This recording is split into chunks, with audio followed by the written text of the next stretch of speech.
Bonjour mesdames et messieurs et bienvenue chez ma série sur la grammaire du français. Hello ladies and gentlemen and welcome to my series on French grammar. My name is Trent and I'm a French high school teacher down here in Sydney, Australia. In this series, I will show you different aspects of French grammar. In series 1, I'll be focusing on nouns, and in this episode, I will introduce you to noun gender. Let's get started. Firstly, every noun in French has one of two genders, masculine or feminine. This might seem like a bit of a strange concept for an English speaker, but we can easily understand it when it relates to people. For example, we have the word actor for a male and actress for a female, though the essential meaning of the word is the same. French does this too, with masculine and feminine forms for a lot of words that relate to people, and some also exist for animals. This sort of gender reflects the sex of the physical reality. However, in French, every noun is assigned a gender, and this is called grammatical gender. Before we get into grammatical gender, let's look at gender for words which describe people. For a lot of words that describe people, the gender is shown with completely different words. Some common examples of this would be garçon for boy and fille for girl, fils for son and fille for daughter. You might notice that fille is both girl and daughter. Homme for man and femme for woman. Mari for husband and femme for wife. Again, the word for wife and the word for woman are one and the same. Monsieur for Mr. and dame for, or monsieur for gentleman and dame for lady. Copain for friend, copine for female friend, roi for king and reine for queen, and prince for prince and princesse for a princess. For other words that describe people, we can create the feminine form by adding an E to the end of the masculine form. One example of this would be the word for student, étudiant for male students and étudiante for female students. This is the general rule. Add an E to the end of the masculine form to create the feminine form. There are, however, some word endings that change in a slightly different way. For words that end in EN, the feminine ending will be ENNE. For example, musicien for a male musician, but musicienne for a female musician, musicienne ending in NNE. Similarly, for words that end in ON, the feminine will end in ONNE. For example, champion meaning champion, or championne for a female. For words that end in EUR, such as a lot of professions, the feminine ending will be EUSE. An example of this is serveur, serveuse, meaning waiter or waitress. This rule doesn't usually apply to words that end in TEUR, which have a feminine form ending in IS. For example, acteur, actrice. Though there are a few that do follow the former rule, such as chanteur, chanteuse. If the masculine word already ends in an E, the feminine word will be the same. So now we'll move on to grammatical gender.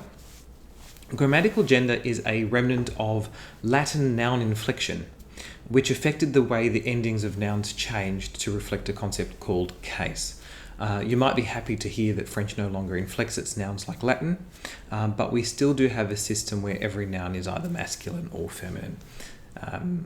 Why does this matter? Well, it matters because French determiners, words like a and the, as well as adjectives, change their form and their pronunciation to match the gender and the number of the noun that they modify. So knowing the gender of a noun is necessary to produce a correct sentence in French. The bad news is that the gender of most words in French is difficult to tell just by looking at the word. So the gender of a word should really be memorized when learning the word. The good news is that there are some endings that do allow us to determine the gender of a word that we don't know. I'll now go through the endings that I know of that allow us to determine the gender of French words. Let's look at some feminine endings first. Words that end in ION are always feminine. Some examples of this are information for information, illusion for illusion, or action for action. Words that end in TE acute or T are also feminine. For example, liberté, égalité, fraternité. You might notice that's the French motto, being freedom, equality, and brotherhood. Words that end in ETTE are also feminine, such as étiquette, meaning label, cigarette, cigarette, pipette, pipette. I do know of one exception to this rule, which is the word squelette or skeleton, which is masculine. Words that end in ance are also all feminine. Some examples of this are tempérance, temperance, chance, chance, lance, spear. Also, words that end in ence are also all feminine. For example, permanence, permanence, résidence, residence, existence, existence. I do know of an exception to this rule too, which is silence, being silence, which is masculine. Words that end in ure are feminine, such as verdure, greenery or greenness, heure, hour, allure, speed. Two exceptions that I know of here are mercure for mercury and cyanure for cyanide. Words that end in ode are also feminine, such as période, period, mode, fashion, méthode, method. Words ending in ade are also feminine, brigade, brigade, balade, walk, ambassade, and embassy are some examples here. There is an exception I know of to this one as well, which is stade, being stadium, which is masculine. Lastly on our list of feminine endings is ude, some examples of this being altitude, altitude, similitude, similarity, and multitude, multitude. So you can see there are quite a few endings that do help us determine that some words in the French language are feminine. There are also a couple of endings that help us determine some masculine words, and here are some of those. Words that end in age are generally masculine. Some examples: courage, courage, reportage, report, apprentissage, learning. There are 6 exceptions to this rule that I know of and I teach my students. They are rage, cage, page, plage, nage, and image. Rage being rage, cage being cage, page being page, plage being beach, nage being swimming, and image being image. Right, all ment words are masculine. Gouvernement, government, moment, moment, médicament, medicine being some examples here. All words ending in eau are also masculine, such as ciseau, chisel, gâteau, cake, plumeau, feather duster. There is one exception to this that I know of, which is the word eau itself, eau, meaning water, which is feminine. All words that end in phone are masculine. Some examples: téléphone, telephone, vibraphone, vibraphone, xylophone, a xylophone. Scope words are also masculine: telescope being telescope, horoscope, horoscope, and stethoscope being stethoscope. Lastly on the masculine word ending list is isme.